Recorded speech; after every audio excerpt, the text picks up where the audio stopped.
Thank you for watching Conscious Consumer Network. The live stream broadcast is free to view. You can pause and rewind live broadcasts to catch up, or view shows at a later date by accessing our free archives of all shows. Check out our broadcast guide to see what's on. You can show your support by donating to our network support fund. Follow us on Facebook and Twitter, or subscribe to the monthly newsletter for updates. We thank you for supporting free and independent media.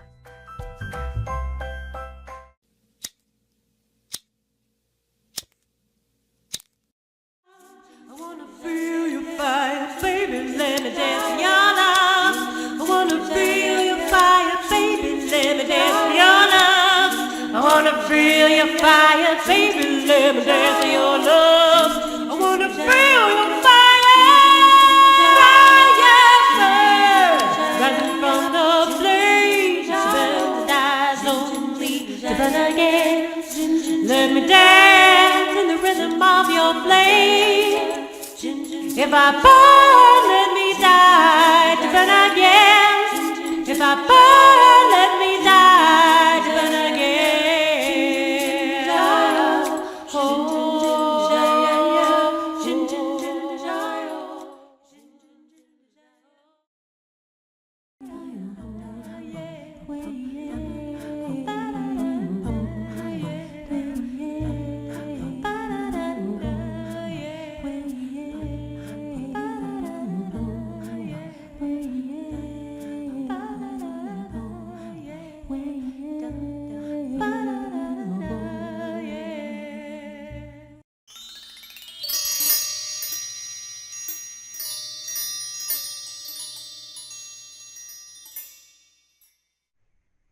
Hello, everyone, and welcome to this new show.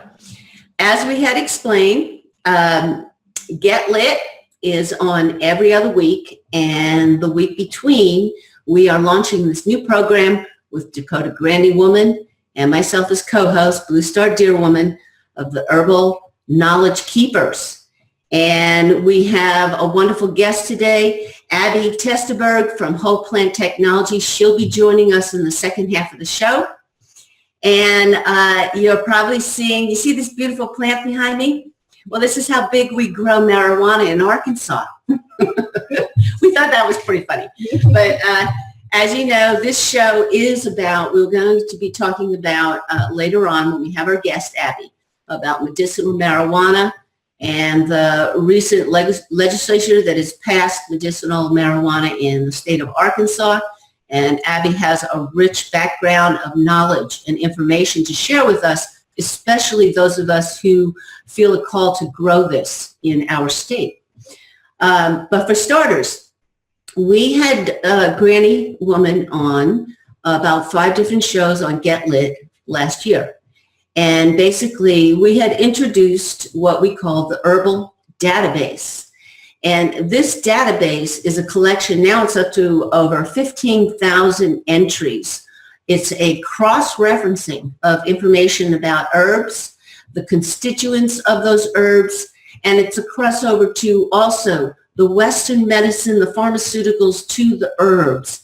And Dakota is a 5th generation Granny Woman. And she comes from a rich life experience of intuitive knowledge and scientific knowledge. And so what we're going to do is I'm going to play a little dumb today. And we're going to bring up the Herbal Database. And this will be the ongoing theme of this program. Dakota will be bringing the Herbal Database up today. We're going to go through it very slowly, introduce it to you, help you get familiar with it. It is something that you can register on a monthly basis and have access to this database, which Dakota will share with you. And we have the links in all our PR that's out there. And also, we have the chat room open. You can go to the consciousconsumernetwork.tv website. And when you open up the live broadcast, you have the option to enter the chat room on the right side. And we'll be doing that second half of the show as well. When Abbie comes on, if you have questions, especially I was hoping we would encourage many of our locals in the Eureka Spring, Arkansas area to join us today because I know that there's been a tremendous effort here and support to get marijuana passed as a medicinal herb. And so I hope you are present, and you can also call in on this show. Occasionally you'll see the phone number listed during the broadcast. So I'm going to now introduce Dakota. She's sitting here right with us. Dakota, Granny Woman, this has been a fantastic project of yours, and I understand now it's probably over 11 years you've been entering into this database. It feels like a lifetime, really. Yeah, yeah. And it's going to keep going because really what it represents is the whole world's accumulation of knowledge on how to integrate the botanicals with different modes or models of medicine into our daily lives. And the quest is to find a way to make it simple enough for people who are just starting out to focus on one or two things, but then to peel away the layers, because there are many, and go as deeply as you want. And so I've had a lot of fun with it. I originally started it for myself because I wanted a relational database where I could see how everything was connected. It's impossible to remember all of this. So we have materia medica, and of course there's a ton of stuff on the web, but it's all kind of random. Mm-hmm. And so I've been vetting it and putting it together, and it really represents all of us who've been working with plants and healing. And I want to showcase the work of so many people who've contributed during this herbal renaissance that we've had over the last, 40, maybe 50 years now, where we're starting to recover the medicine of our ancestors. And what's exciting is science is starting to take notice and verify what our ancestors have been telling us all along. So I'm bringing science into it and bring a lot of studies where I can find them that look good, and show how, the plants really know what they're doing, and we can depend on them. And as I said, we want to make it simple enough for people who are just starting out, and varied enough so that regardless of where you're coming from, whether you're into gardening or cooking or from virtually any angle where there's an interest in the plant world, or even, in medicine, you can come in and get started and then just wander around and have an adventure wherever it leads you. Mm-hmm. And one of the things that I've always appreciated about your database is that as people explore it, if they have uncovered something new, or they feel there's a significant new resource, you can contact Dakota and she will enter it into the project. Right. And I also, of late, I think that the summary for me is it's a cross-referencing all in one place. Right. Where you're not opening 10 windows in Google and trying to go, okay, how do I grow this herb? Then where does this herb come from? What environment does it grow best in, and what are the symptoms or application of it? You go into Dakota's Herbal Database and everything's there. Yeah. Everything's there. Yeah. So stay with us, audience, as we present this. At first, let's just bring up that database. At first, it will look like a lot. Take a deep breath. One way I like to think of it is as a mandala. Because it opens, it's fractal, it opens and shows relationships and connections. Some people feel overwhelmed at first, but that's partly why we're doing this show, to show you that it really does all make sense. So bear with me while I get this open, and it'll take just a moment to get to it.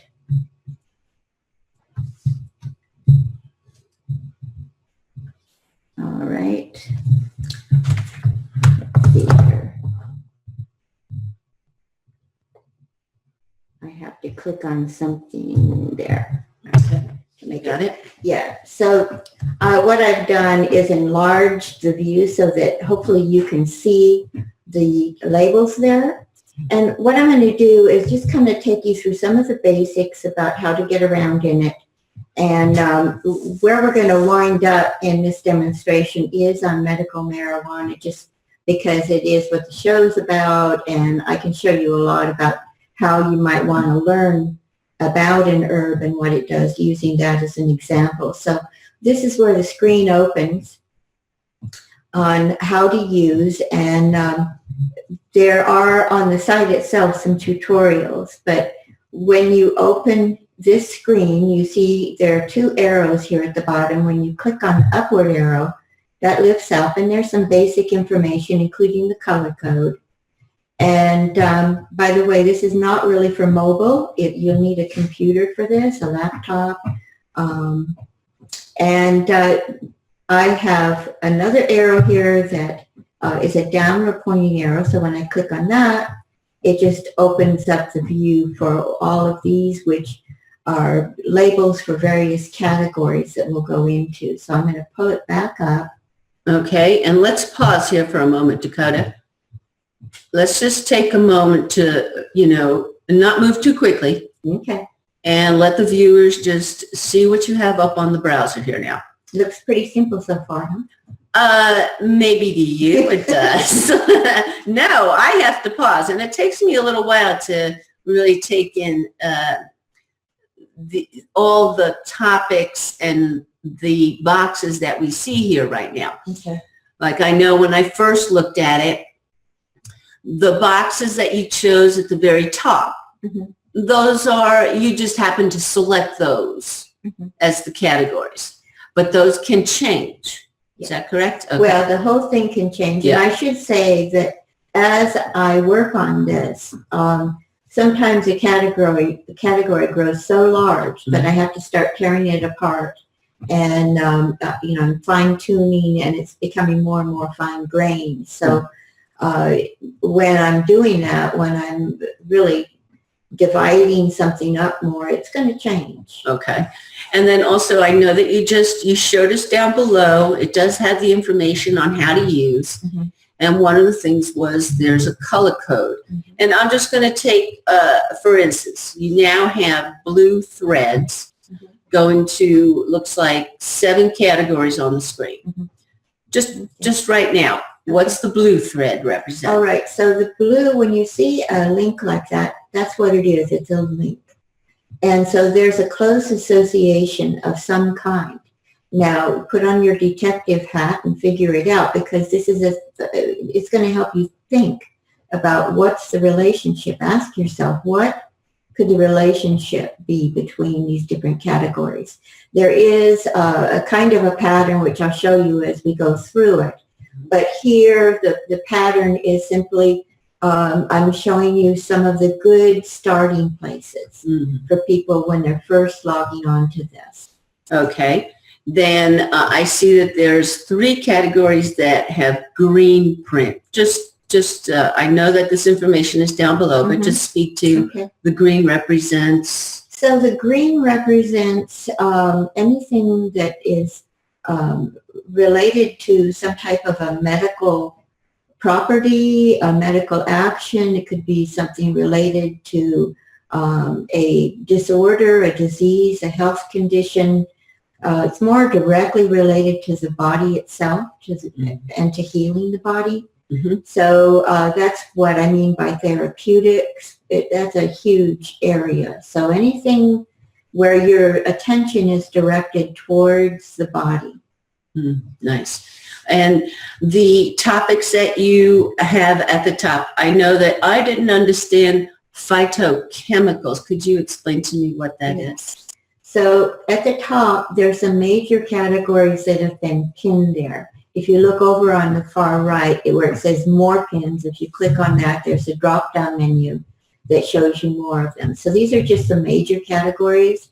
Phytochemicals are basically the important chemicals in a plant. They're called secondary metabolites in general, although I have included also in there some primary metabolites like carbohydrates and that sort of thing.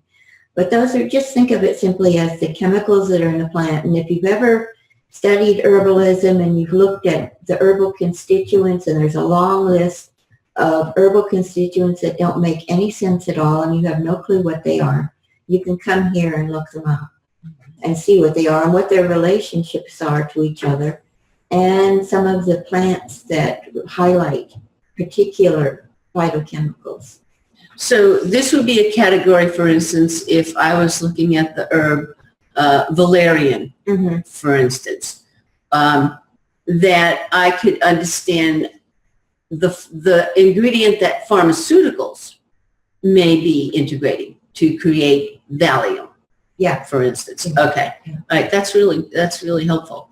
Okay. And go ahead. So one other little thing I want to show you, there are some tricks here that make it easier to work with. So I showed you the 2 arrows, but if ever you need to position this, I call this the information panel at the bottom.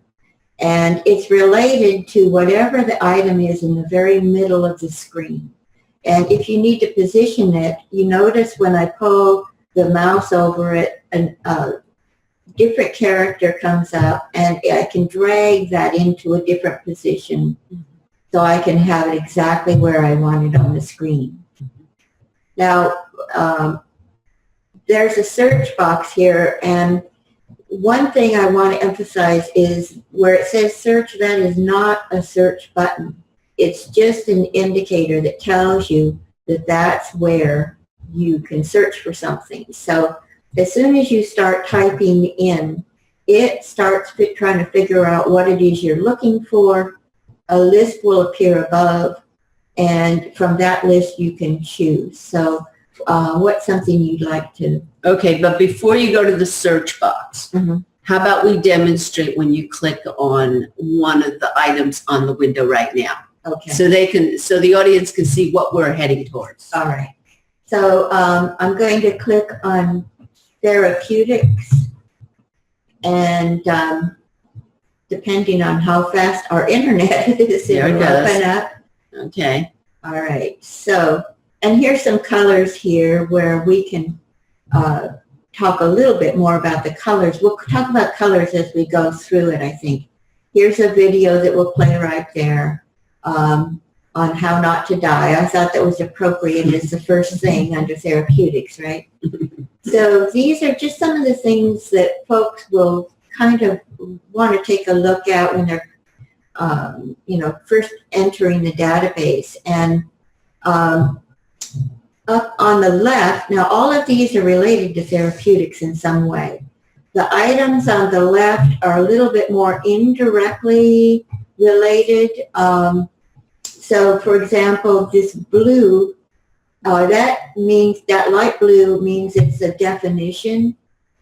That's a little bit arbitrary to say something's a definition when it really digs into maybe a therapeutics of that definition.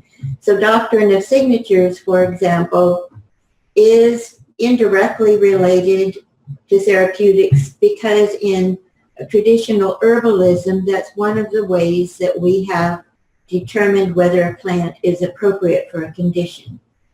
Then we have a therapeutics glossary, and that's all definitions. Underneath, in that purple color, that purple means it's a phytochemical. And here it's a little more broad because it's related to solvents that you use to extract phytochemicals. And so here, again, there's an indirect relationship to therapeutics because here we're turning plants into therapy using solvents. We've got then the conventional medical system as a category, and then safety and quality control of medicinal herbs. That's a little bit closer to therapeutics than it is to just, the plants themselves, so it's green. You've got a symptom checker you can go to. Now, this therapeutic wellness gardens, that is the color for the whole gardening section. And since it's definitely a therapeutic garden, that's why I went ahead and put it under therapeutics. And also your red box with the white arrow, That's our traditional YouTube icon. Right. Although there can be videos in any of these, and they don't necessarily show up as the red box in the label itself. Okay. Now, underneath, it is kind of a hierarchical, because there's like a parent top heading, and then a middle heading, and then underneath that there's something that's like a subcategory of that. So it's kind of like there are subcategories in the vertical direction. And so all of these things underneath therapeutics are subcategories of therapeutics. And then over on the right, and that one can be confusing to people sometimes, because what it relates to is, like right now we've got therapeutics as the main heading because it's in the middle of the screen. And above it, that's not open right now, that how to use, but whatever is attached to it is still showing up over here on the right side. And when I pull the mouse over one of these, you see it lights up to show what that line is connected to. That's really not necessary for you to know, though. All right, so what I found helpful as well is before you click on another one of these and we go further into this anatomy, show us how where we've been is recorded, and so we can go backwards to the places that we've been. Okay, so at the bottom of the screen, there's a breadcrumb trail. So we've been to, I didn't really click on main course. I don't know why that came up. It shouldn't be there. How to use, we clicked on, and therapeutics, we clicked on. And so if we click on one more, let's go to lab tests. So this database is really good for practitioners, especially, herbal practitioners, but all kinds of practitioners, because here are some tests, and even people who, want to do home tests of some kind. But you see now down on the breadcrumb trail, you can see lab tests there. So we're just making a long trail of where we've been. So that breadcrumb trail is in the lower right bottom of the page. Right. So, every time I click on one, I'm going to click on one more just to show you how it's been added. So we can always backtrack. I'm going to go back to how to use. Good.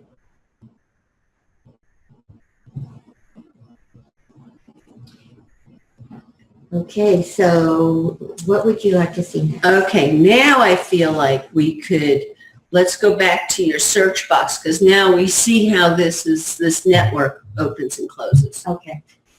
And I'm going to go ahead and lift the information panel up again. And we still have a search box. So we're going to see where are we on the time? I do want to demonstrate. Okay. And you know what I realized? I don't think I can access the chat room while we have a shared screen. Oh, okay. Oh, it's 1122. Oh, okay. All right. So I'm going to go ahead and go to medical marijuana. So I'm going to show you how you can start real simple and then kind of dig down according to your level of interest. Okay. So I'm using the chat box, and I'm going to start search box. Yeah, the search box, and I could type in marijuana or cannabis. I'm going to go ahead and type in cannabis. You see, as soon as I start typing, I've got choices here. Okay, we're looking through there, and we don't see it. Could that be because it's misspelled?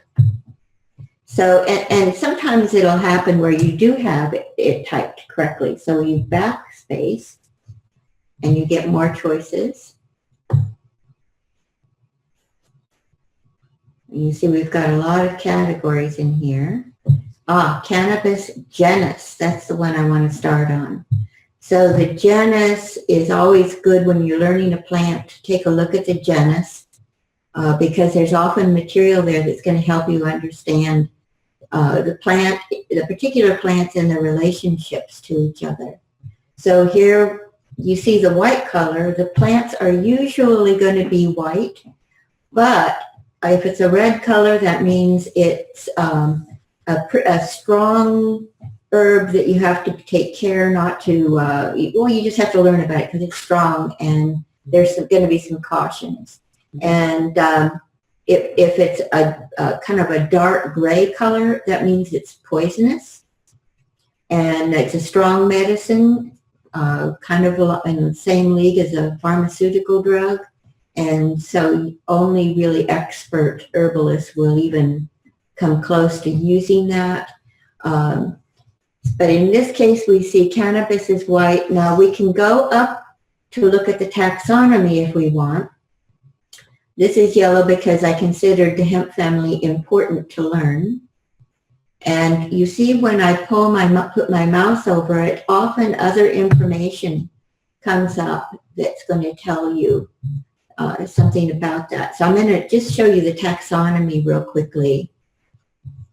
We see here's the hemp family, and it's connected up here to Rosales, which is an order, suborder of this order. So we have a whole taxonomy here if you want to see the relationships.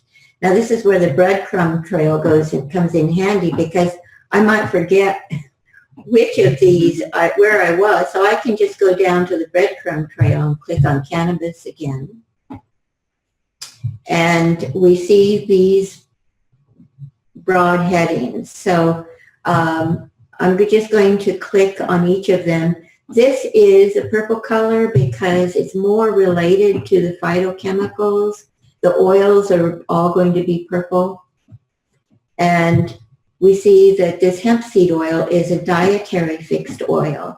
It's antispasmodic. So what happens is at the top, you have here you see there's a bar that you can drag, and it's going to be showing you some of the things, the properties of hemp seed oil that we see here, a green gallbladder colic. So we see hemp seed oil is going to be helpful for a gallbladder colic. So I have a question here. So is that bar synonymous with just clicking on that box and getting those, or is the bar the only way you access those aspects?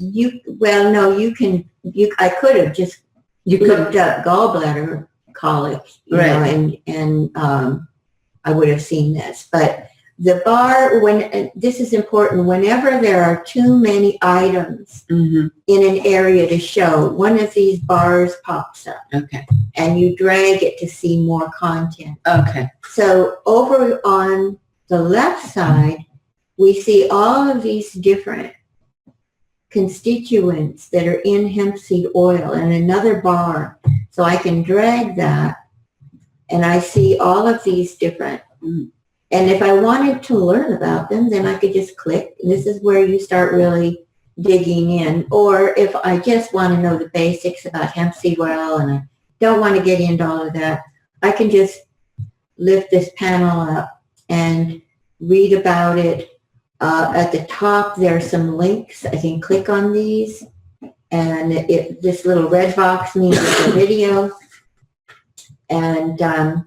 And that might be all I want to do, That's okay. So let's go back to the main heading. I'm using the breadcrumb trail again, and I'm going to show hemp. Now here, we've got a binomial name for it. And explain that word, please. Okay. Binomial. That's the Latin name. And this is a little bit tricky because with cannabis, the terms sativa, like cannabis sativa and the cannabis indica have really changed in what they mean. They're not the same as they were in the old botanical language. But here, if I want to click this up, I can read about, I can learn about hemp itself. If I want to, now I can dig down and learn more about hemp seed. And here we've got a whole other level where we start to learn about the health properties of hemp seed. Up here we've got some categories of health issues that it is really helpful for. Right. We've got more links and videos, and we've got a recipe down here. So there are a lot of recipes in here as well. Nice. So let me go back to cannabis. And maybe you could let the screen pause for a moment, because I know it's a lot, and it's like for those who are especially on their desktop computers, they can just take a moment and look at how these are all sprouting from one another. And the question I have, Dakota, is could you just for a moment, what are some of the resources that you are tapping into to bring this information together? Oh boy. Yeah, I think, because I know it's wide. I have, there are a lot of open source journals, and, you know, whether it's like neuroscience open source journals, you know, these are peer-reviewed open source journals where you can really get the material. So there are, you know, there are great journals in Ayurveda, and there's just so many of them. So, so would you going into same references, like for instance, a medical student or or someone in herbology?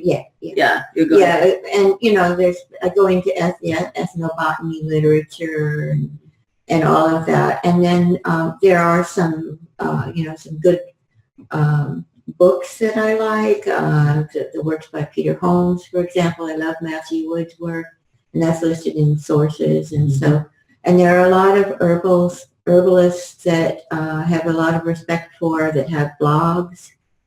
And so when I find a really good article from, you know, let's say Rosemary Gladstar, that'll be in here. Kiva Rose, what she's written is going to be in here. That's why it's the Herbal Knowledge Keepers. So it's like a one-stop shop to find the work. Now, I don't have everything in here yet, but... Well, I would say that this is infinite. Yeah. But as much as possible, you know, and that's why I need all of you guys to give me a heads up when you find something that you think is valuable that's not in here yet. I don't want to duplicate stuff too much because it just gets overwhelming. I would also think that we could do a call out to those medical and herbology students for their thesis and dissertations. Oh yeah, we want some real creative and you know, genius research contributed here. Yeah, and there is already, it exists, but there's more. I mean, we're in a renaissance.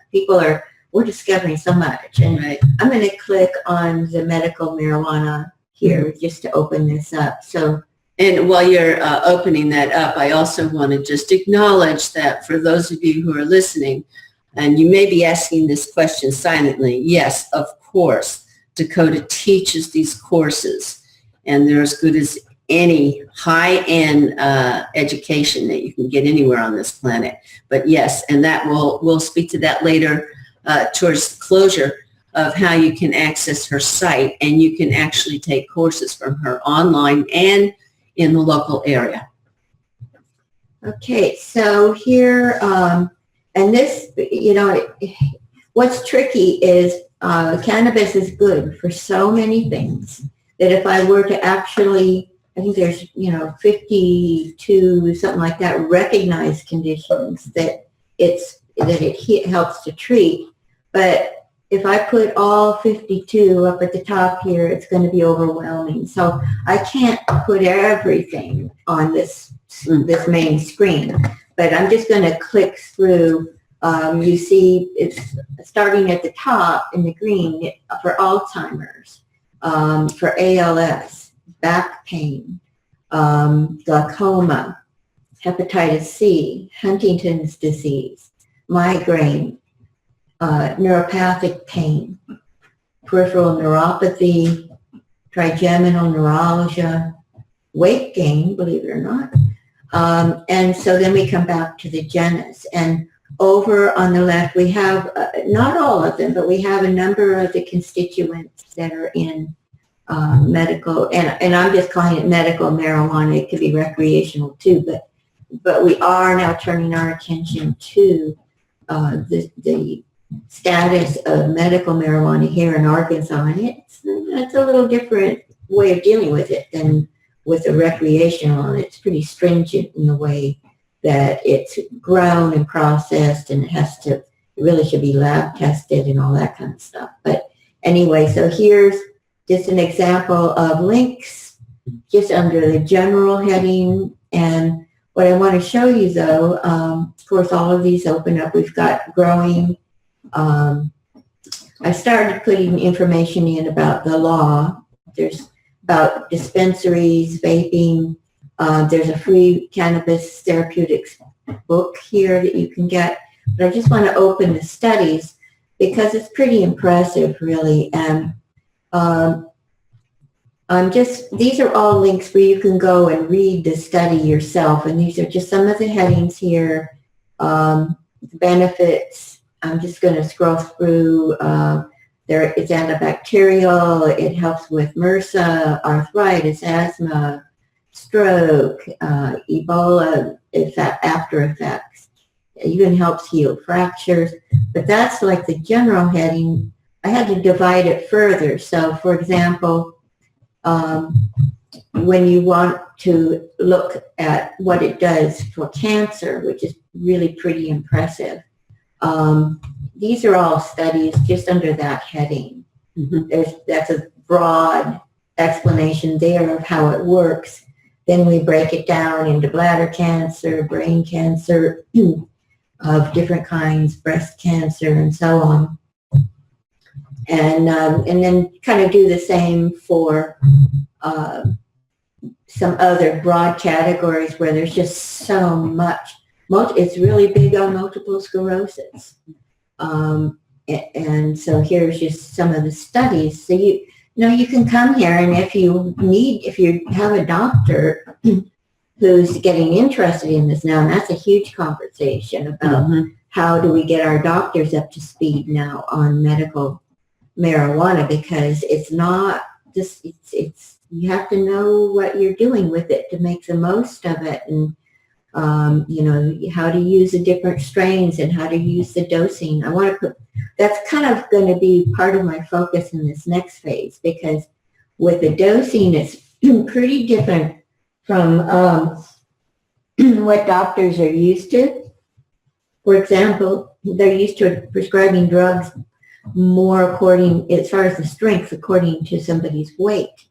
But with cannabis, it's more according to their age, with the higher doses going to the youngest, and less as people age. And then also, looking at the terpenes. Certain terpenes are needed for certain conditions, and certain ratios of THC to the cannabinoids vary according to the condition.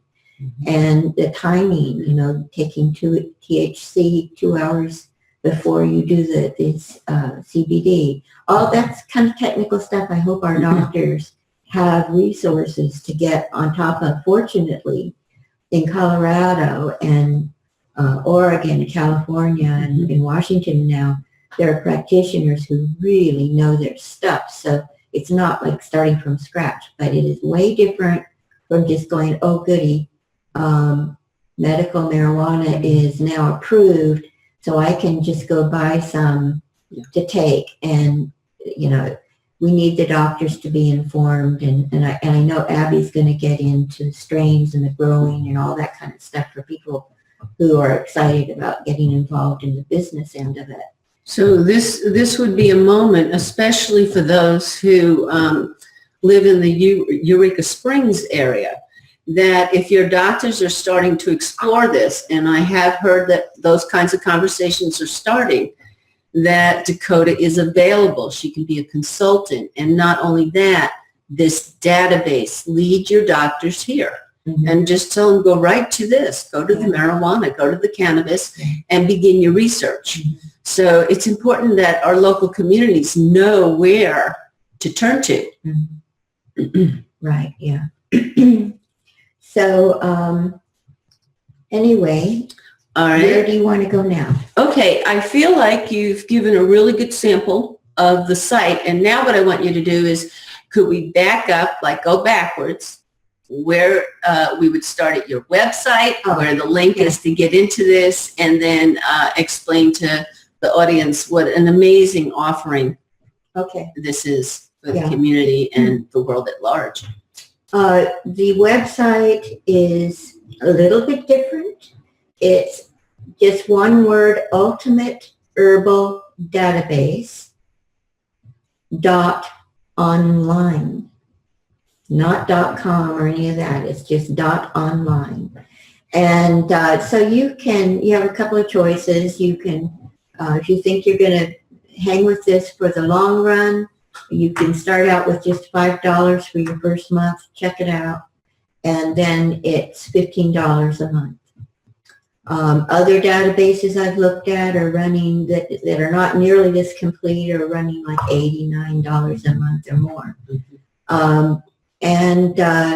Or if, you just need it for whatever reason, you think, well, I just want to use it for a month.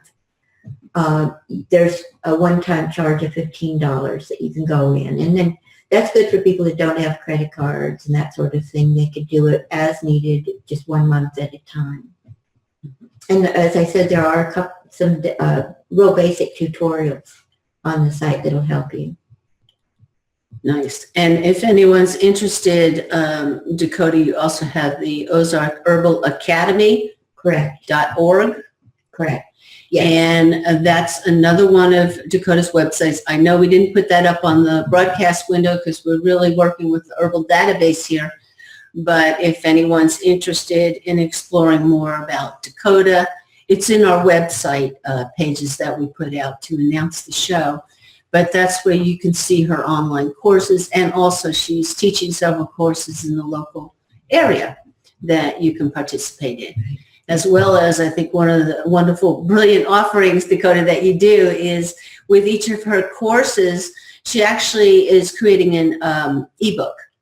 So that, because as you can imagine, the notes can be very extensive. And so you walk away with an ebook with each class that you participate in. Right. I thought that was pretty cool.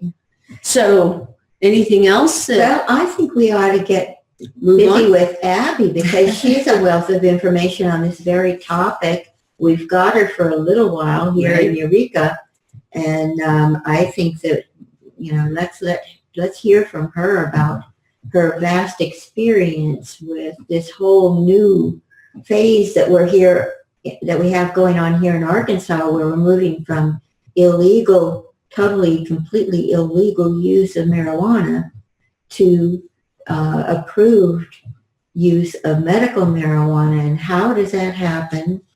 How do we make it work to our advantage? And I think it's time to hear from Abbie. All right. What I'd like you to do is stop screen sharing. Thank you. So now I can see if there's anything going on in the chat box. All right. So Abbie, yes, thank you so much for being here. And I know you have a wealth of information, so we're ready for you.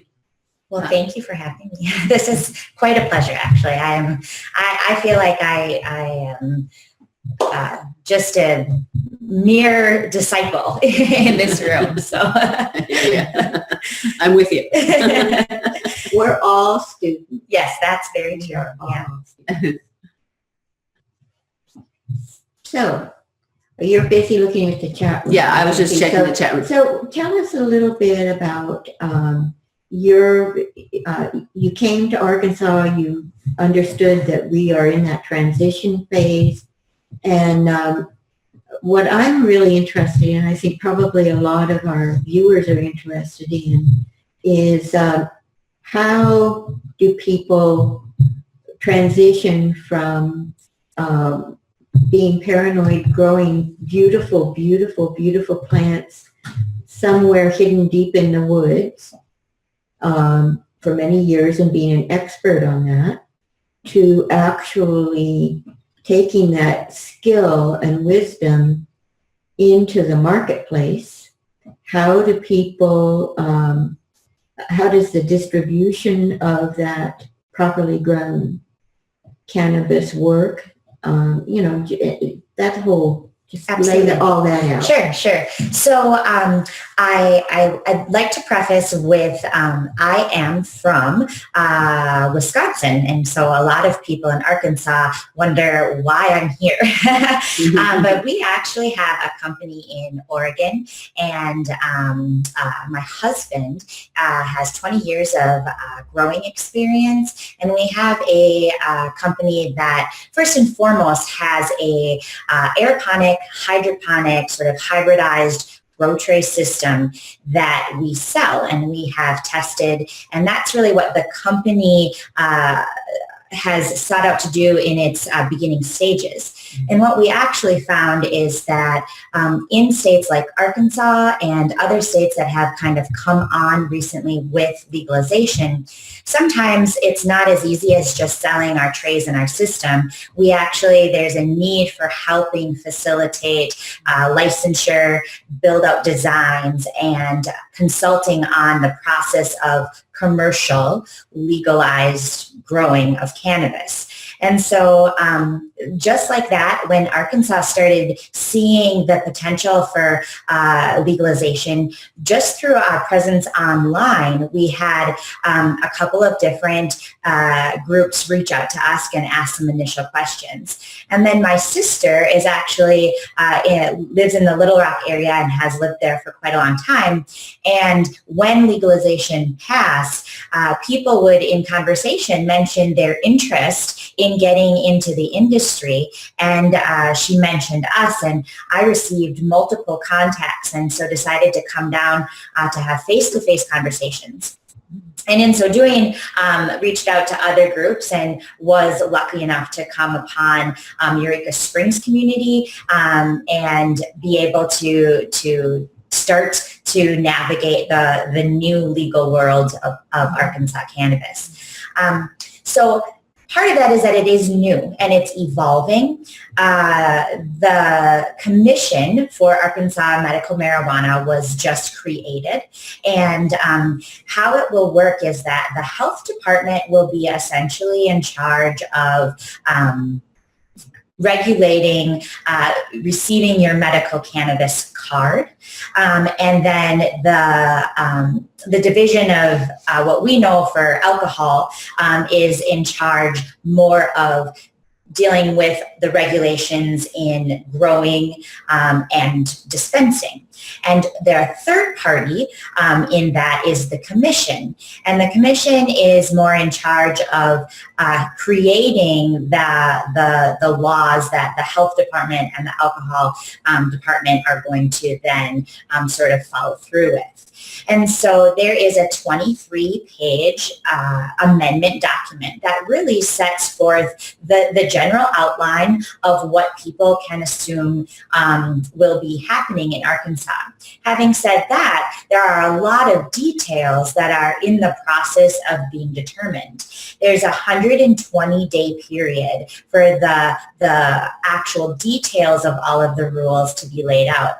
What we'll see towards the end of January is essentially a rough draft, and then that will be open for public comment. And then towards the end of that 120-day period, a final set of regulations, including the exact time frame of when we can start cultivating and when we can start providing medicine to people will be. So then speaking to that, Arkansas's law lays forward an outline that there will be at least 20, but no more than 40 dispensaries. And the dispensaries have the ability to grow a plant count of 50. And then there will be at least 4 and no more than 8 cultivation facilities. And the plant count on that is yet to be determined. And so there are opportunities to gain licensure to legally cultivate and create medicine for and provide on that level. So it is limited. You are still not able legally to grow your own medicine, which is definitely something as a community you'll want to continue to discuss what opportunities there are to broaden that opportunity. And then how those licenses are going to be given out is also yet to be determined. The governor has recently expressed a desire for it to be a straight lottery system. The gentleman that sponsored the law has expressed a combination perhaps of a measured, weighted sort of grading system of the licenses with then a lottery when those licenses are more tied as far as value. Arguments around that have to do with fairness, but also fairness versus making sure that we have people in place to run these businesses where we are going to be providing adequate, safe, and expansive types of medicine in a healthy environment. And so those are conversations that many people have many different opinions on. And again, in the Arkansas community, you're going to want to work with the activist community in communicating your opinions about that, especially during that 30-day public period. So then what kind of the areas that you want to look at right now are your resources for the potential to acquire one of those licenses. What kind of team do you have? So it's really looking at it from a business model of what kinds of people do I need to run this type of business, and starting to look at yes, land and buildings and zoning and all of that. Some of that still has to lay out because of being unsure of exactly where it's going to be allowed to grow. It's legal in Arkansas. Cities and counties cannot essentially vote a moratorium, but there is a caveat that it looks like the people of communities can come together to vote for moratoriums. And so those are some of the questions that are still going to be kind of sifted out throughout this 120-day period. But the excitement around the opportunity and quite frankly a very fast schedule requires people to start to make some preparations. And that really starts with your team. And I think, as Coda said, how do you go from your experience growing a beautiful, extraordinarily medicinal singular plant or set of plants to a commercial setting? And that's going to look different depending on people's commercial grow preferences. And as I alluded to, we have a system that we are very proud of. We know grows healthy, high-yielding cannabis, but that's not necessarily the style that everyone is going to use. But there is sort of a set of tools that you need to develop in order to grow commercial cannabis, because there's always a demand for it. So how do you manage the sort of standard season that you would harvest versus being able to provide 365 days a year medicine? And then after we figured out how to grow the plant, there's a lot of technologies in how to process the plant that have come online. And part of growing your team is, who do I know? How do I learn more? Information about the various ways to process the plant. And then after that, you're looking at the dispensary side if you're not just going to be looking to get a cultivation license. And then you're needing to team with consulting physicians, perhaps, pharmacists, perhaps, your herbal community of providers on how do you create a dispensary that, brings in patients and tracks patients and provides medicine to patients. So it's that business side that it becomes a very complex set of business, running a commercial business. Mm. So yeah, an earlier conversation we had, I thought that you raised a really important point, that you have on the one hand people who have the business acumen and financing, because for example with growing, just the startup cost of getting a license is around $15,000. Correct. So you have people who have the wherewithal to get the funding, and they understand how to construct the facility and all that sort of thing. But they may not be the same people that really get the plants, the really expert growers. And so how, the question I have in mind is, how is that connection made between somebody who's a master cannabis grower and a team somewhere that's coming together that understands the business side of it? How do they find each other? Absolutely. Yeah, so that's a common concern in these states where it becomes newly legal, is there are people in these states that have been growing for a very long time. And when the system is designed in a fashion where there's concern about out-of-state interest, and I understand that there's probably some hypocrisy because we're an out-of-state company, but it is a legitimate concern of out-of-state interest coming and not actually providing those opportunities for in-state people to be able to develop these businesses, both as a labor standpoint and also as a, I think, ethics standpoint of, just as you said, respecting and understanding the plant. We find often in our company that we are oftentimes finding people with a lot of money and a lot of business knowledge seeing the potential for profit, but not knowing a lot about the plant. And then vice versa, we find a lot of really, really amazing growers that struggle to bring up their experiences to commercial scale growing. And that's where a company like ours, quite frankly, is something that you may want to look for, where you can work with someone like us. And specifically what we do is we are very client specific and we listen first. And despite coming from out of the state, I ran a small town business for 10 years, and we're actually very localized employment is very important to us. And so, you could say these are our strengths, but these are the areas we need to add to the team.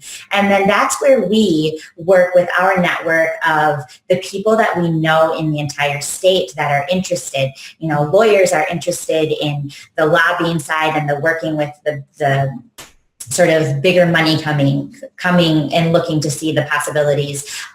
Herbal communities are looking to figure this out. And so I've been doing a lot of work and will continue to do a lot of work to build my web of interested people. And then it's creating sort of matchmaking, essentially. There are teams already created. There are people that have been seeing this come online and have essentially been working for a long time to create this team. But if you don't have a team, or you think you have parts of the team, but especially if it's a weighted, measured licensing system, that you're going to really need to have that professionalism and detail, then looking potentially for either someone within the state that is providing that service, or a company that you maybe see online that's out of state that provides that service. And then it's kind of interviewing them and vetting them and really seeing if it's about money for them or if it's about medicine for them. And it's okay if it's about both. But you need and should have those conversations with companies that where does your knowledge lie, where do your passions lie, and how authentic are you going to be to both making sure that this is profitable and we do what we're supposed to do from licensing and, just quite frankly, being able to stay open and be lucrative. But then also, how intent are you on providing appropriate medicine to people? So right now is that stage where you're asking questions, you're staying very in tune with the commission meetings, you're starting to have conversations both in your community, but then that's the hard part is how do you get outside of your community if you need to access people with a skill set? Our company does that. There are other companies that do that. And that would be my suggestion as far as how to start in that capacity. Mm-hmm. Okay, good. So any questions coming through on chat? No, I don't see anything in chat room yet. Okay. So it seems to me that the folks on the business end with the business connections, and they've seen this coming and they've been working together to coordinate and bring growing facilities, distribution, all that sort of thing into play here, that they probably already have made quite a bit of progress along those lines. My thinking is more towards, like I said, the expert grower who's probably been really paranoid about announcing his existence to the world, and for that reason may not be connected or know who to talk to say, hey, here I am. How is this person going to find that team? How through connect? Like, is that something a company like yours does, where they can get in touch with you and say, hey, I'm a great grower. Who's doing this? I want to get on board. Yes, absolutely. So part of what our company does, like I said, is we first and foremost would like to provide our system for growing, specifically greenhouse growing and indoor growing, because it is, again, a system that is more profitable fundamentally for people. It saves a lot of money on the front end, and then it makes you more money on the back end. But we also then consult, and part of our consulting menu of things that we can provide to individuals or groups is job placement. Mm-hmm. And so part of that is definitely getting a hold of me. Our website is www.wholeplattetechnologies.com. There's a contact. That email goes directly to me, and it can be precisely that. My name is, and you can use just your first name if you're still kind of feeling the waters, but I have this experience. And that's actually, I'd like to kind of bring some personal experience into this. Is when we were trying to launch our company about 4 years ago, I had to legitimize 20 years of grow experience that my husband had, of which 10 years ago, starting, he was in California, T's crossed, I's dotted, master grower of a cooperative. But up until that point, he was doing the same, grow tactics as everyone else has until it's become legal. It took me a little bit of time, but I worked very hard to put together a resume that was essentially honest about his grow experience, but highlighted the skill set. And so, it's great if you have a horticulture degree. It's great if you have a biology degree. It's great if you have those things. But not all of those people really understand the specificity of cannabis either, and aren't necessarily the best candidates. But if you have an extensive amount of grow experience combined with other aspects of, work experience, team experience, any of those kinds of things, you may indeed want to put together a basic resume that has an objective. has, any kind of education background you might have. And if there's not a lot of education background, what kinds of other communal activities, are you participating in to grow your knowledge? And then documenting the ways in which that you've grown to show that you have outdoor experience or indoor soil experience or deep water cultivation experience.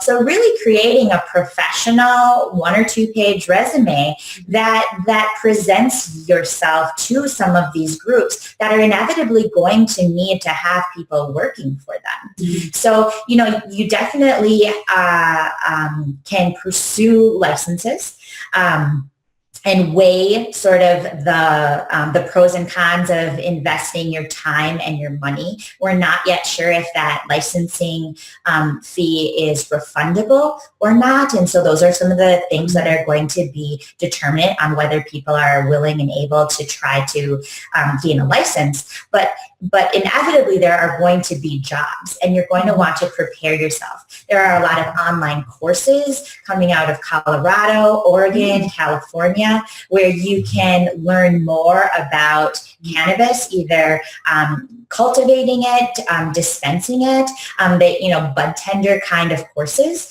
where you can start, and there's actually certificates. And I would do my homework and be really careful about which programs and read a lot of the reviews and even speak to some of the job placement companies coming online in Washington, Oregon, Colorado, California, and say, which of these, send them an email, which of these online courses do you give more value to, so that you're not wasting your money, you're not wasting your time on a course or a set of courses that don't have as much legitimacy as others. That sounds like the kind of thing I would like to put in the database. If folks find out which online courses have a good reputation and people are respected, please let me know and I'll go ahead and put them in the database in this section to make it easier for people to just boom, go there. And Abbie, if you know of any, yes, please give me that information and I'll add it. I think, what's really standing out to me is this understanding of most growers who have been real close to the earth and have taken that very personally and spiritually. It's that jump. It's like, and I love how you're outlining that, Abbie, because I think that's a real obstacle. I would imagine that most growers, real earthbound people for the most part, are going, oh, well, I've been doing this for 20, 30 years, and now it's finally going to be recognized as a profession. I didn't go to school for this, but Earth was my school. Well, heck, I haven't written a resume. I've been off the books for 30 years and I've been doing just fine. And the mother takes care of me for taking care of her. So we have a genuine, psycho-spiritual, professional conversation that's opened up that certainly hasn't been here in Arkansas. And I like that understanding of, I think that's really brilliant, is to really just stop and find that creative resume that acknowledges the skills that you have. You don't have to say you've been growing off the books. I mean, just the fact that you know how to cultivate something, that's the value here. But then that we know there's going to be people out there that are investors and are looking for the growers. And then I love what you said also, like you're a matchmaker and you're kind of like a job recruiter. Precisely, yeah. Right? I mean, that's one of our contracted services. That's a really brilliant resource. And, we haven't started thinking about those things, but I'm just so grateful to have this other information. And I just feel like, we're, especially the parts of Arkansas that I've experienced, I mean, we're mostly country. The agricultural community already exists here, and so it's really how do you marry the Western sort of medicine pharmaceutical culture with the agricultural community, and those two fields don't get to come together very often. And so it's a learning process. And what's really great is there's other states that are learning how to do this. And while the law is a little more limited than I know people wanted, there's potential. There's potential there for your own licensing. And there's definitely a lot of potential for job creation. Mm-hmm. Now, could we speak for a moment about, in terms of differences that growers and in general will encounter, the types, it's in the database, I don't have it at my fingertips, but there's a registry that as of, I don't know, maybe a year or two ago said there are 5,700 different strains of cannabis, and there are, there's some specificity in the field for medical cannabis, where the kinds that are being grown may be a bit different from what people are used to. So that's a whole other area, to look at, these diesel cannabis. It's Sure. It's not just Kush. It's like there's this whole range of strains that are necessary medicinally for different things. Could you speak to that? Sure. And that the field is evolving and it's amazing. I think you talked about the renaissance that's happening. So what is true right this very moment is going to be different in 6 weeks. I actually just in order to prepare for coming to speak with you, put together sort of how do you pick strains kind of deal. And it turned into a 6-page history and botany lesson and all of these kinds of things. And actually in January on our website, we have a blog, and we produce blog content usually about every other week. And in January, I'm turning what I kind of prepared for me to be able to know that I can communicate this question to your audience properly. It's going to be released in sort of a 3-part series. Okay. And so I broke it down into sort of the idea of the origins. And Cody, you spoke to the fact that what we know about sativas and indicas and that conversation is actually different than it used to be. And it's actually evolving because of some very recent ethnobotany research. And so you can start with understanding the plant as far as where it came from and why it traveled to certain places, and how traveling to different places in the world resulted in the plant itself changing. And what's also interesting to remember is that change is ongoing. And that's where cannabis is an amazingly dynamic plant.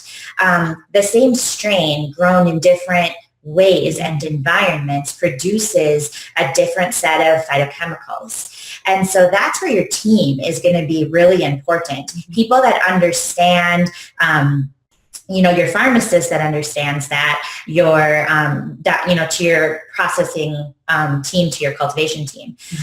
So yes, you're going to want to start with that question of strain specificity to medical need with a really good understanding of how the plant has started from sort of one entity and spread into these various categories. And then you will want to think about it in terms of who are your patients going to be? So the list of qualifying conditions are there, and they will be added to. But who are those initial patients? What is that condition? And this is where your site for starting to really understand the conditions and how different aspects of herbal medicine benefit those conditions are going to help you pick strains. So understanding a really good basic knowledge of what issues people are having with those conditions, so that then as we jump to what the plant can do, we understand that there are cannabinoids, and people know about THC and CBD, but there's over 100 cannabinoids, and we're starting to figure out more about each one of them, and we're also able to isolate them. And a quick disclaimer is I'm a huge proponent of entourage effect. And so when I talk about isolating it, I am not a big fan of, CBD only or this only, but it is really important to know what each of those do individually, and then remember that they do that individual thing best when given the support of the other phytochemicals. And so starting to learn about each of those aspects of cannabinoids, and then starting to find out more about terpenes, and then starting to find more about flavonoids.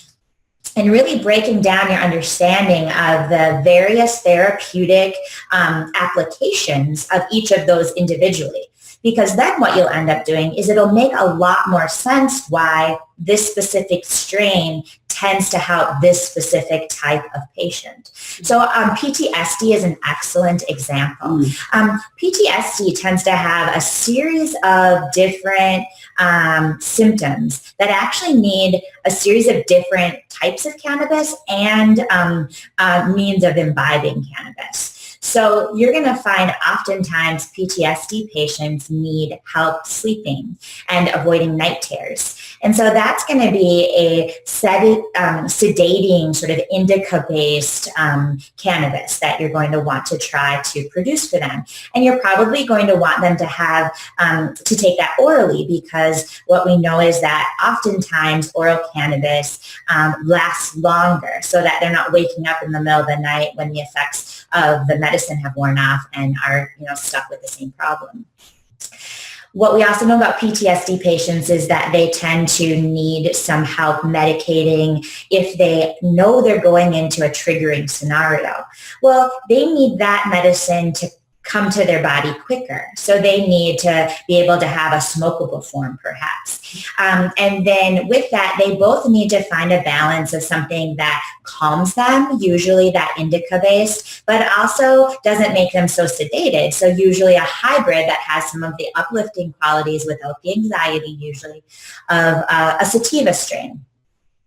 And then oftentimes, because of not sleeping well and having triggers, there's an overarching depression issue with PTSD patients. And oftentimes, a tincture is a good opportunity. It gets to you quickly, but it usually it can be used out in the public, where sometimes smoking cannabis cannot be. And then in that case, you may look at a sativa, which is uplifting, but again, one that maybe has a few components, a higher CBD ratio to take the edge of the anxiety or the paranoia off. And so that's an example. And then what we need to do is take each one of our patients and have those kinds of, mapping out discussions. And then as we understand how many of each different type of patient we have, that's going to help communicate down to the cultivation level what kinds of strains we need to be producing. And that's ever evolving. And then the really difficult part is that every single person's endocannabinoid system is different. And so somebody can take Vicodin, but not Percocet as far as like how it affects them. We find that that's the same with cannabis users. Different amounts affect people differently. Different strains affect people differently. And so there is a level of trial and error that needs to happen with that pharmacy, medical sort of liaison at the dispensing level, to know that the very first option may not be the best option. And that's why we always advocate starting with very low doses and very slow sort of amping up, so that, just like if you are a person that has realize they have some kind of manic depressive disorder, you're going to go to the doctor and they're going to say there's a variety of different options, and we're going to start with this one because it has maybe the least side effects or the best history, and then we're going to start you on a low dose and we're going to build you up. And then maybe after 2 weeks of being on that, it doesn't work very well or the side effects are too hard to handle. Well, that's the same approach that we take in medical cannabis with patients. But people don't think that. They think that you go to the dispensary, you get whatever's on the shelf, and everything works the same. So then basically, are you saying that we go to the pharmacy in the same way? And the pharmacist has the prescription from the doctor. The doctor is basically saying, okay, this patient needs anxiety reducer. And the pharmacist then is mixing the combination there, or is this something that the product's already there? Yeah, so the products are already there. And then that's where in cannabis we find a little different relationship where depending on the community, the doctors are not usually as involved. And I know that there are some really amazing licensed MD doctors in Arkansas that have come forward and said, I do want to be involved and I do want to make sure that patients are getting exactly what they need. And so again, in your community, start to figure out who those are. But what we do find often is a lot more of those conversations are being had at the sort of dispensary pharmacist level. And so they're really the ones more often than not. So the medical doctors tend to just say, yes, this person has the qualifying condition. And then usually you're seeing a lot, and that's kind of in the herbalist community, very similar, except for oftentimes the herbalist is also the doc, there's a tighter relationship. But then having said that, no, usually the products are already created. But again, that's where if you're looking to run a commercial medical cannabis business, you're going to have excellent communication with what kinds of medicines do we need to be cultivating with the proper percentages to be fulfilling that need for our patients. And you also have to walk that really fine line between not having too few options and then not having too many options where, it's quite a balance. In a recreational setting, it's a lot easier. But when you are in a medical setting, it's a little bit more difficult to make sure you don't fail. If you read research in some of the other really conservative medical cannabis states where there's only a select, small group of providers, the frustrations coming from patients are often that there's not enough product or the product line that they have isn't working, and then there's too long of a period of time that goes before they can bring that online. I don't mean to plug my company in that, but the truth is, what is really amazing about our system is we are harvesting every 2 weeks. It's a perpetual harvest, and the dynamic nature, the fast nature in the way that we produce cannabis allows us to be quicker responding to the needs on the retail side. There's a lot less time if you're a cultivator and you're only going through 2 to 3 harvests a year, and you sort of have what you have, it puts you into a position not to be nearly as fluid for your patients. So looking at cultivation techniques that allow you to change with the needs of the patients, and also as they add more qualifying conditions, that needs to be a very quick response time for starting to produce the correct number of strains. And that'll be a big issue, especially if the plant count is, highly regulated, because then you're only working with a certain number of plants that you have to figure out how to turn, change the crop out, and it becomes a real process, and a strategic system from the cultivation and processing retail side. I do want to go into the details of your business. Sure. and how you're preparing the herb. But where does the responsibility fall for knowing in your immediate locale what the needs are? So the health department is going to be the one doing most of the data collection and communicating on the patient side. Okay. And so that is also one of the things, as you are active members in Arkansas of this process, is discussing with the commission and the Department of Health how they're going to communicate the projected numbers of patients and the projected types of patients, so that you are able to adequately provide for your state. Okay, so then it would be in our interest for those of us that are having any kind of conditions that we think this could be the antidote for, to be making our own personal reports to the health department. Yes, that is part of their job in this, is going to be taking public opinion about qualifying conditions to eventually add. Right, because right now we're going through the medical profession. Most of the people who know they need this medicine Haven't been telling their doctors. aren't telling their doctors. Yes. Exactly. So is it going to be through the doctor to the health department, or can they go directly to the health No, the department? doctors are really individual doctors, if they're willing and activist driven, most certainly can be part of that public conversation. But my understanding in the amendment, and if anyone wants to comment that their reading of the amendment is different than mine, and I do actually get the opportunity to speak with some of the people that created the amendment yet tomorrow, I think, is that the health department will collect that public information to present it to the commission on in sort of some kind of ongoing fashion to be able to bring on additional qualifying conditions. So that sounds like an easy to do for this audience. If you need it, you know that you can contact the health department and ask to do what? Fill out a... Well, right now they are so brand new that they are still figuring out a lot of their mechanisms. And so part of it is go to their website and see what tools are coming on. Become part of the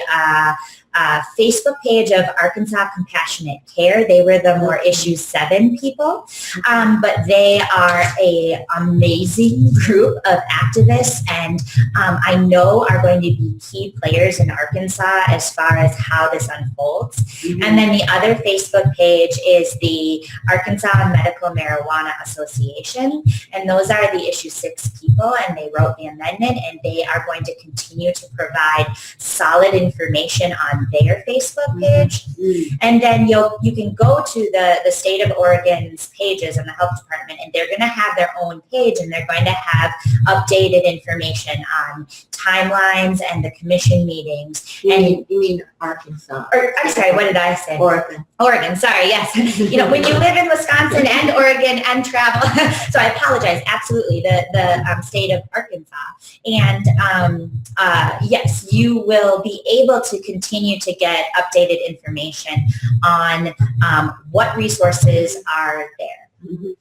So right now, we need to spread the word widely that there's a period of time where folks need to step up and say, I need this. Right. And get, Yes, and that'll be ongoing, that 30-day public, my guess is they won't add too many qualifying conditions initially. So that 30-day period is going to be a lot of public comment on the actual regulations in place for the logistics of cultivating and dispensing and getting your medical cards and so on and so forth.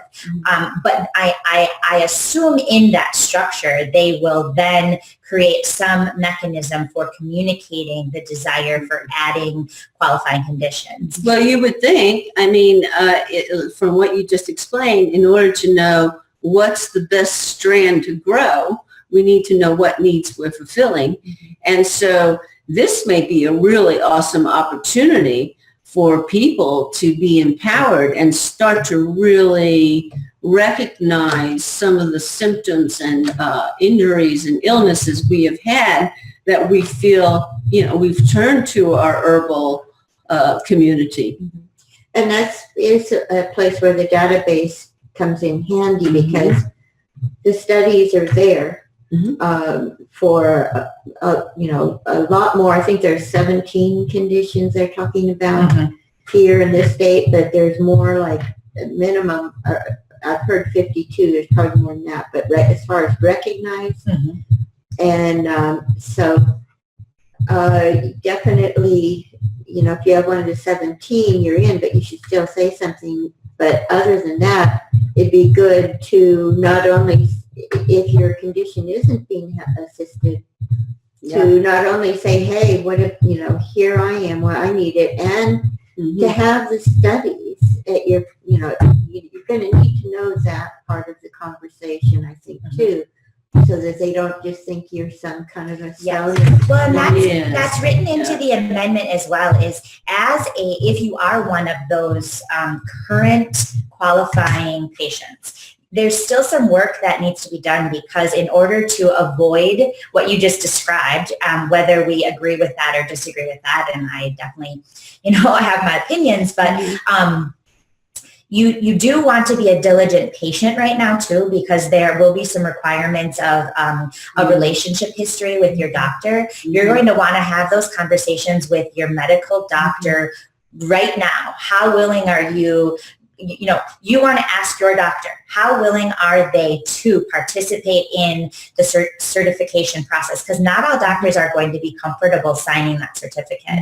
And so if you are seeing a doctor right now with a qualifying condition and your intent is to be able to access medical cannabis, you want to start having those conversations right now, because if they're not interested in helping you pursue this, you're going to need to find a relationship with a different doctor that is soon, so that you can start laying the documentation groundwork that you have a relationship with them, and all of that. So definitely do your homework on reading around that. Talk with other people on those excellent Facebook page communities. Make sure that the lady you heard on the broadcast has the right info.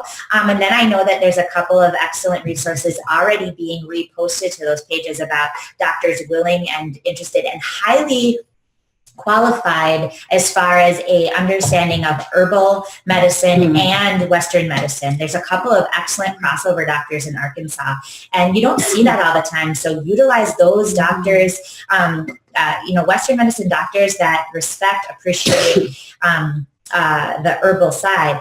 And then also, there's a lot of herbalists that aren't going to have the right credentials, but are going to be unbelievably good resources. And I hope to see these dispensaries and these licensing companies reaching out to that community and trying to employ them as some level of the knowledge force for providing appropriate care for patients. So you're saying that the medical doctors then aren't necessarily required to provide this medicine when they cannot. So legally, the doctor themselves cannot provide it. They can only sign a certificate that says that the patient has the qualifying condition, and then they go to the dispensary. The dispensary is the same as our drugstores, essentially. Okay, specific to cannabis. So, but the doctors, we're not saying that are going to be required by law that if we are given acknowledging that there's medicine that is actually a healing medicine, that they could choose not to prescribe it.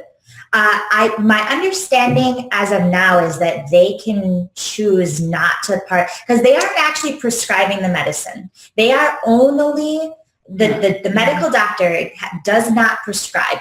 They can't because of how they are licensed, and it's actually within their framework, not legal, essentially, for them to prescribe cannabis. So they only can say the patient meets the qualifying condition to be able to purchase or be able to have medical cannabis. All right. Is that a standard for all medicine then? Or are we introducing something new? This is specific to cannabis because of the federal illegal nature of the, yes. All right, One more question, Yeah. and then I'll let you get in there, Dakota. Then are we saying that then herbalists or, other physicians not of the Western medical profession are going to be able to? Unfortunately, no. So Okay. the medical certification, that card, that has to come from a licensed practitioner, and in the amendment, exactly how that's defined is there. What that's saying, though, is that because the prescription part, the actually figuring out which strain and which delivery mechanism and all of that, that comes at the dispensary. So where the herbalists have the opportunity is to try to either become a dispensary owner and or to work for a dispensary. And the thing that's going to be interesting is that the rules of who actually the credentials of those people, it's not written yet. And they may say you have to have a pharmaceutical, degree or this or that. And so those are the kinds of things that we're still kind of figuring out. So it's ongoing for sure. Yeah. So this is another reason why I created this database, to empower people who don't have access to the ideal medical solution in terms of our medical community, to be able to have access to the information that they need to figure it out themselves, and ideally with, a community of others who are involved in whatever their condition is.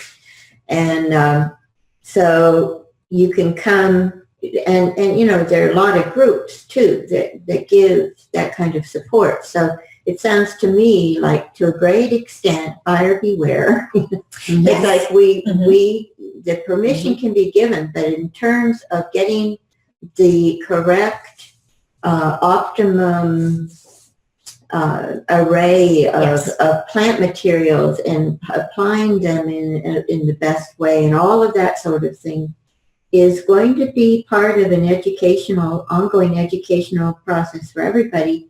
And if you need it, then now's also the time to really, take some time to educate yourself on it. Yes, absolutely. And there are actually popping up right now some really excellent meetings and info sessions. So on the Arkansas Compassionate Care Facebook page, there's another group, Illegally Healed, and they are hosting a night of information, and they're having medical speakers and other speakers, and that's in the, I believe, Fort Worth area. But check out their page. But look around those Facebook communities and see what kinds of excellent meetings are being had to start to empower people, have a great understanding of the plant, so that when you do get access to the plant, you can ask the right questions, be very proactive in your healing as well. That's going to be a huge component, is showing up to those dispensaries and having a good understanding of what you need and being able to communicate that to them.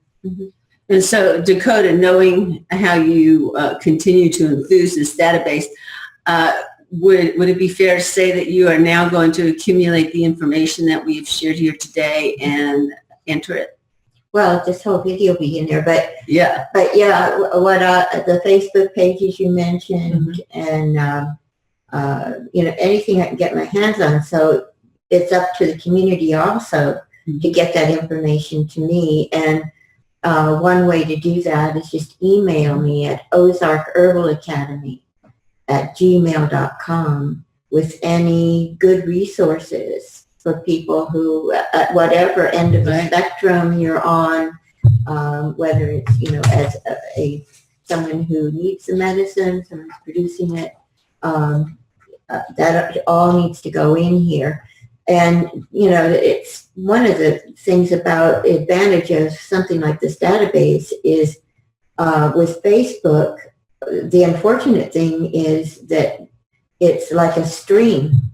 of information that's just moving. If you don't catch it at the right time, you miss it. And so I want to catch the gems. So that for those of you who are using those things, please send me the resources so that we can anchor them somewhere where people can get a hold of it. But one of the questions I have, listening to the restrictions and limitations of potentially how many plants can be grown and that sort of thing, what comes to mind, of course, I heard a great presentation by, I think it was I can't remember her name, but somebody in Washington who just got a law passed making topicals legal, and she was talking about the advantages of these topical products, and there's quite a bit to that. It's not an easy thing, but it's a shame, and I wonder maybe it's coming along that there can't be interstate trade of some of these products so that you don't have to produce everything on site. Do you think that's ever going to happen? So I think I'm a believer that cannabis will be legalized federally at some point on the recreational level. I just think that that seems to be and that's going to make a lot of people really uncomfortable hearing that, because a lot of people are perfectly fine with medical cannabis, but the idea of recreational cannabis makes them very, very uncomfortable. I'm a very strong believer that that's the direction we're headed. If it's not recreationally legal, at any point, I believe that the scheduling of the drug and then therefore the ability for things to move in and out of states will probably eventually, on a medical accessibility scale, will most certainly happen. I think we're a little bit far out. I think it's going to be state by state by state here for a little bit longer. And then I think we'll probably get to a point federally where either there's a descheduling that happens and then that opens research and then that opens the pharmaceutical nature of these medicines, which then opens interstate commerce. Otherwise, what we'd love to see is it to be opened more recreationally with individual plant palettes, kind of the way some states regulate, beer, where you can grow your own hops and you can make your own amount and you can't sell it and you can only exchange a certain amount. That's really the ideal goal, and where big corporations make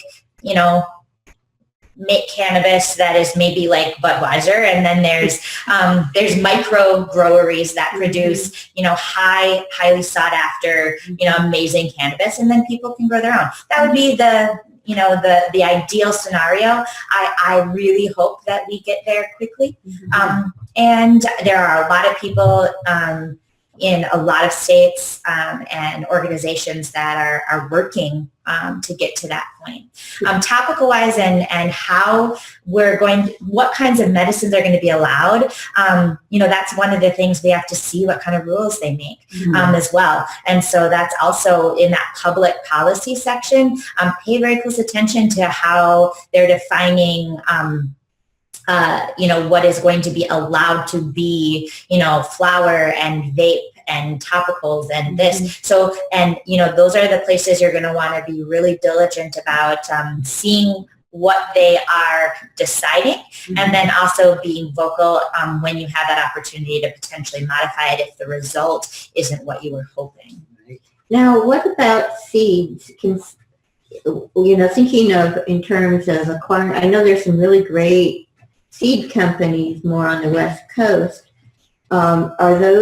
Can those be sent interstate? Yeah, so it's in all of these states, it's actually usually a really difficult thing to negotiate. And this amendment wrote right into the amendment that you can acquire seeds, and I believe now you'll have to pardon me if I'm wrong, but I believe it said seeds and plants from other companies or individuals where it is equally legal in that state. Then you do have to be careful about crossing state lines and this and that. And so because of the state versus federal relationship and issues, it's a little gray area. But the amendment did work very hard from an Arkansas legal standpoint that covering that. And so yes, most certainly you're going to want to follow if there's any changes or specifications of that. And then you're definitely going to want to be doing some research onto, you know, where you can access and purchase, and then thinking very strategically about how one can go about purchasing them legally, but then getting them here too. I have one other, we're getting close to the end of the show, but and I have a question as well. Okay. Go ahead. Hopefully this isn't too long. But it's just, you know, to wrap things up, you've kind of been involved in this transition phase, I take it, with other people in other states for a while. Yes. And so can you just you've given a lot of great advice and pointers, but just thinking in terms of a couple of pitfalls that people can avoid. Sure. I think one of the major areas, one of the major areas is the application process. And it's going to be easy if it's a lottery, and as long as you have every single aspect of the application filled out correctly and you fall within all of the legal parameters, then it's just sort of, you know, best of luck. But if it is a merit-based application on some level, I think one of the pitfalls are people that don't think that they need to probably seek legal consult and professionals and those kinds of things to make that application reach the grading scale to have the potential. And then vice versa, I think that my concern, and I have seen it in other states, is that oftentimes people with a lot of money and wherewithal create extraordinarily excellent applications, and they get licenses, and then they don't do a good job by the patient, meaning they are overconfident in their ability to grow and process and provide the appropriate type of medicine to patients. And so the two pitfalls are, you know, on one side, making sure you figure out that the resources you need to do well on the application, knowing you're going to be able to grow beautiful cannabis and create great medicine and have excellent rapport with your patients. On the other side, if you know you're going to be able to afford the most pristine, perfect, you know, and legally sort of stamped application, be very cautious then of creating a team once you get that license of people that are really able to produce cannabis in a quality fashion, in a safe fashion, in a technologically advancing fashion. That's personal too. You can be mediocre, but the community is going to choose who they go buy from. That there is a level of competition, and sometimes it's going to be, you know, just proximity. But people, you know, people are going to make choices. And it's not a guarantee just because you get to open a dispensary that you will do well. And so you'll do better when you produce really quality medicine that's appropriate for your patients, and you provide them with an excellent patient experience, and you figure out how to negotiate a price point, it not being covered by insurance, that is feasible for you to make enough money to have a viable business, but also not taking advantage of patients that really need medicine. Nice. All right. And we're getting near time, but I have to ask this because you're at your whole plant technologies, aquaponics. It's, aeroponics. Aeroponics. Okay. Yeah. Okay. Yeah. If you could just, you know, in a short way, just explain that Sure. and why you've chosen that process. Sure. So, so it's an aeroponic, hydroponic, sort of hybridized grow tray system, and it's really designed for greenhouse and indoor growing. And there are a lot of different ways people grow cannabis. And so people grow outdoors, and once they transition that to indoors, they usually choose some kind of grow medium, whether it be soil, cocoa core drip irrigation, rock wool, almost like insulation cubes, or deep water cultivation. We are essentially the latest technology, and the newest technology isn't always best, but we have created this technology and then tested it to essentially certify that it meets these sets of profitability and quality standards. And so what we're really doing is we are, just like when you go to the grocery store and the produce is being sprayed with water to keep it fresh, we're utilizing that same technology in our tray system. And where we are different is that we do not use any grow medium. We do not use any soil. We do not use any cocoa core. We do not use any rock wool. And so we reduce our costs because there's no recycling grow medium costs. And by spraying the plants in the way that we do, there's also, the robustness of our trays also then allows for, not needing to uproot it, then that reduces labor, and not needing to water it, and that reduces labor as well. And then also just the nature of providing the essentials to the plant. They grow faster, and they grow healthier, and they grow more robustly. And so the 30% more profitability is on all those things you save. You save on water usage, on grow medium, on labor, on nutrients, because of the way that we're applying the nutrients. You don't go through as many. Potentially you save on the need for as many lights per square foot. And then on the other side, you're also making more money. You're having more harvests, and you're yielding more product per harvest. So that's kind of the breakdown of our system. All right, we're getting the 5-minute notice. This has been a fabulous show. I'm so grateful for all the knowledge that you've shared with us. Dakota Granny Woman, do you want to have some parting words about your herbal database for our first show? Well, okay. We're going to be revisiting the database roughly every other week. Mm-hmm. And each show is going to have a different theme. For example, I think you can guess what the theme was for this show. We'll be covering different plants, different conditions, and using the database to illustrate that. At the same time, you'll get a look at how you can go to it yourself and really dig into the material. There are classes here in Eureka Springs. I'm completely revising. I do all my own web work, and I'm totally revising the online instruction. So for now, be content with the database. There are several courses, self-instruction courses in the database itself. There's one on botany, anatomy, the history of Western herbalism. And so if you want to find a place where you can learn a lot about herbs, you can just come here and have fun.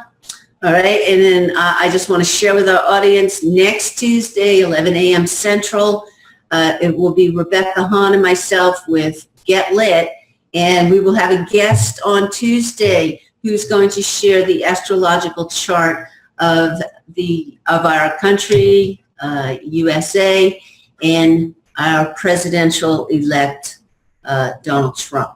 So please come back and join us, and know that within 24 to 48 hours, this show will be archived and will be available via Conscious Consumer Network in the archives of Get Lit and the Herbal Knowledge Keepers.